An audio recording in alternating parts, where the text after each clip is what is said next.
Lima Ulinde. So today I wanted to just give you guys an update on my preparation for spring. The countdown has begun. We are very close to the spring, so I just wanted to make sure that everything is in order. I'm ready for planting my crops. Okay, so ngizoqala nginitshengise nje irrigation system that I've installed in my garden in these raised beds.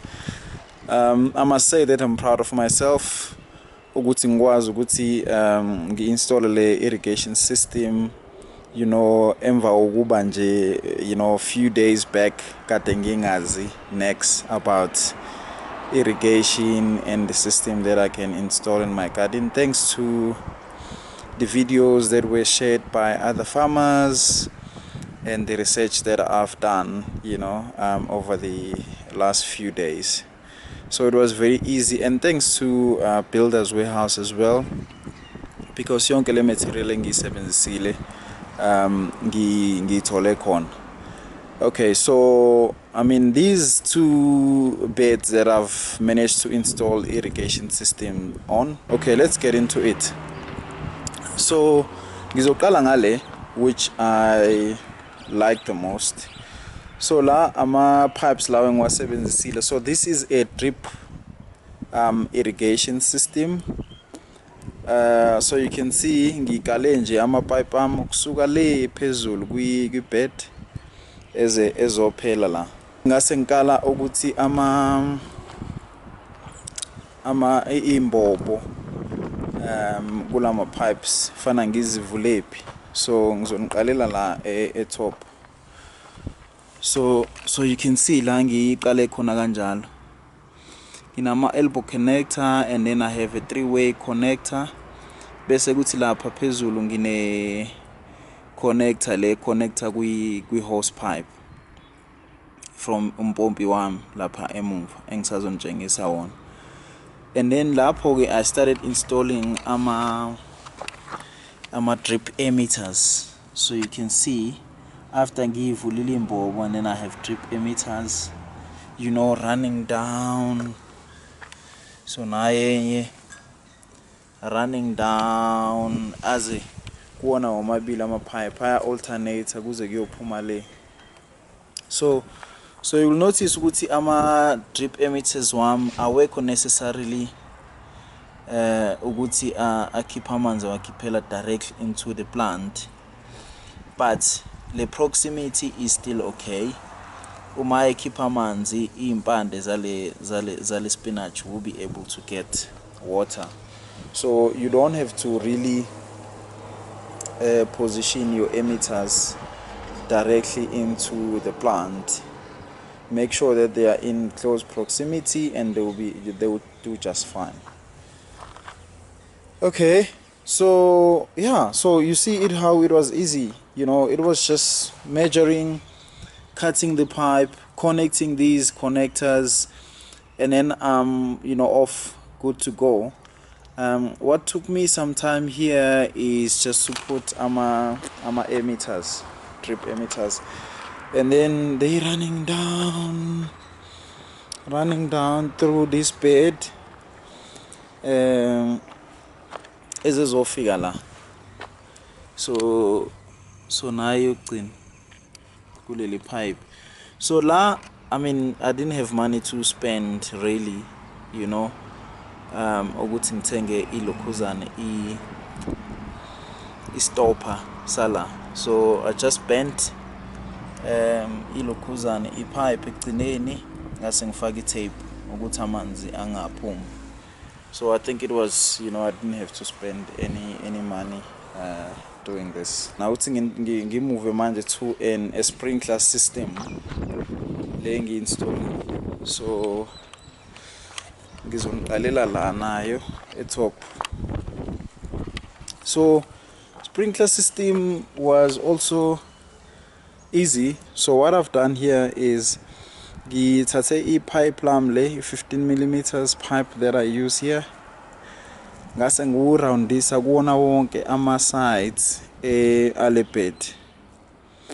up until lize libuye futhi lizohlangana la ipipe.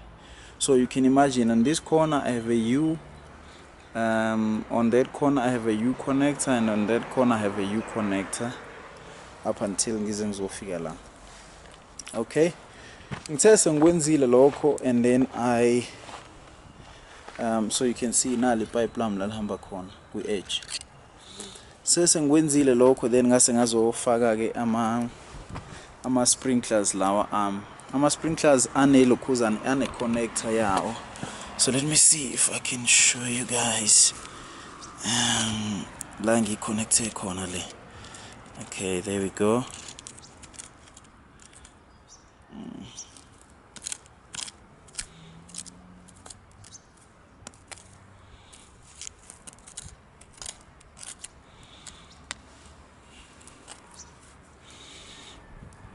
You see, so ane this small tube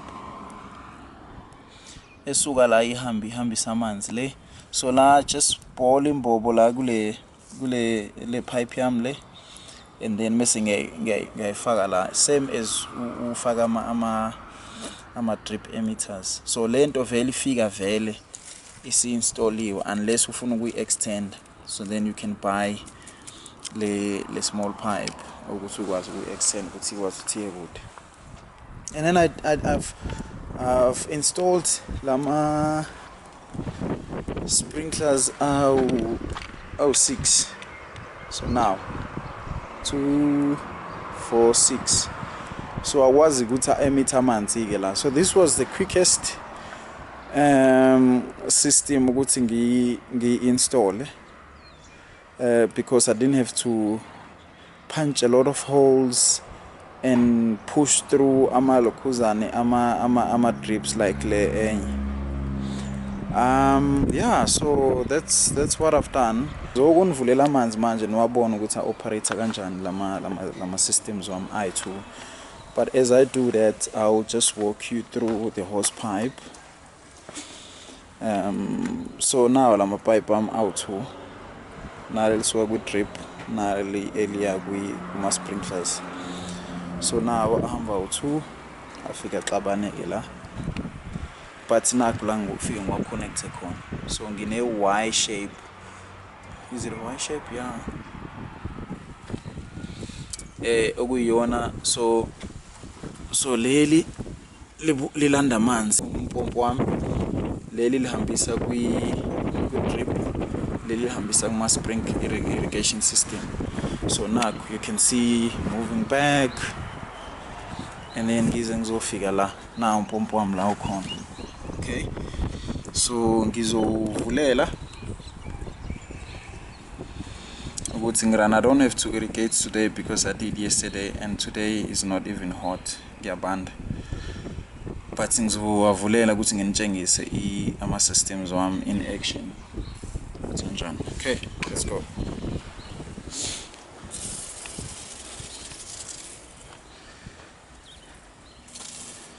So nizobona nezinto ade ngikhuluma ngazo when it comes to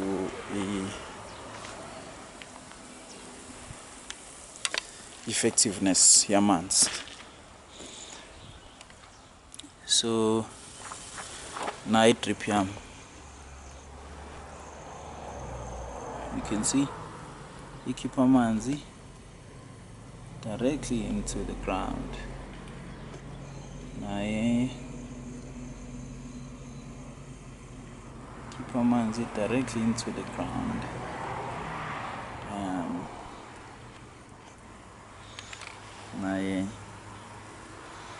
So this happens, you can see, just in a very short space of time. Ingadi yami siyashintsha, isitholile amanzi kuze kuyophuma le. This is drip for you. I really like that. You can see le iseduze quality swam. So you can see lettuce swam will enjoy a lot of water uma roads. Okay, switching around to the this system. I'm not sure if you can see, but I am sprinkling water here. So what you see there is u-anyanisi wami engiwufakile la usemncane, but you can see wasprinklisha kanjani amanzi. Ngiyatheleka, I'm quite a distant, but ngiyatheleka njengamanje, just because kunomoya and amanzi amuka nomoya, of which is something I don't like. Okuyona emosha amanzi for me, ngale system. Even la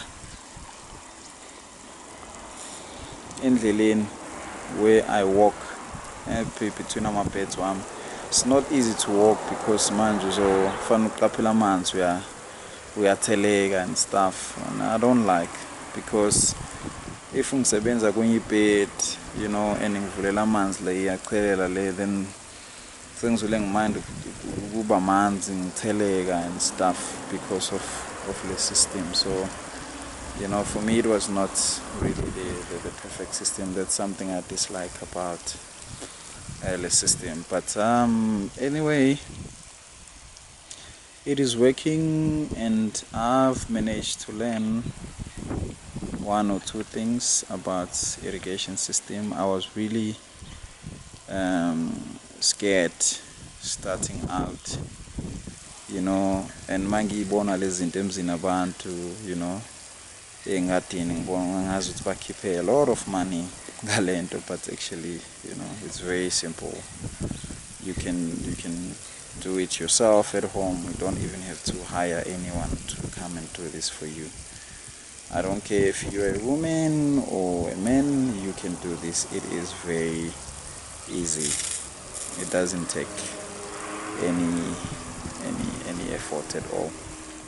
Later on mase ngi-right kahle, ngizokwazi ukuthi ngifake ilokhuzane automatic timer engizokwazi ukuthi noma ngingekho far away, ama crops are able to get water through that automatic timer, nale irrigation system esengi-installile la. So kube easy kakhulu. So i-effort ngi-installe lento within 4 hours, to be honest with you, bese ngi-installile, because it is such a quick process to do this.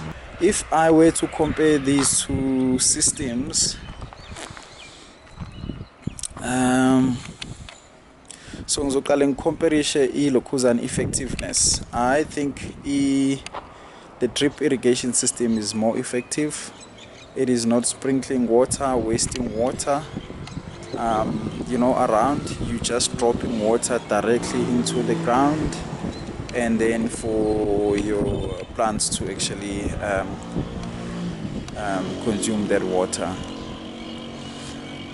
Okunye futhi awucheleli noma ilaphi endaweni lezi ezingadingi ukuchelelwa, ezizokwenza ukhula, lokho kuzokwenza ukuthi ukhulise ukhula ngokuthi ulinakekele ngamanzi, uchelela ngempela close to the plant where you want water to go. So it was very, very effective for me. I like this method.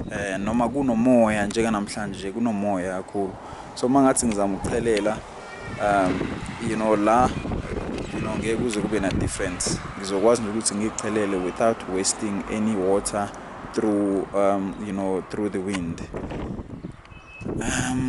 So, and then le effectiveness not so much.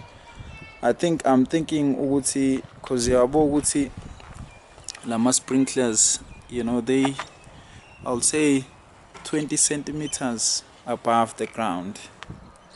So I'm thinking ukuthi ngwehlise mhlambe ngiwabeke 10 centimeters, or even closer, because iy'tshalo zami vele sencane. Because the problem I have with this is ukuthi obviously amanzi ayachitheka. You just sprinkle water everywhere. Ayaphuza amanye amanzi ukungena kwi-ground la okuyikhona la ufuna khona amanzi ukuthi aye khona to ama roots, ama crops wami. Yeah, so I don't like this much, but it was quicker to install.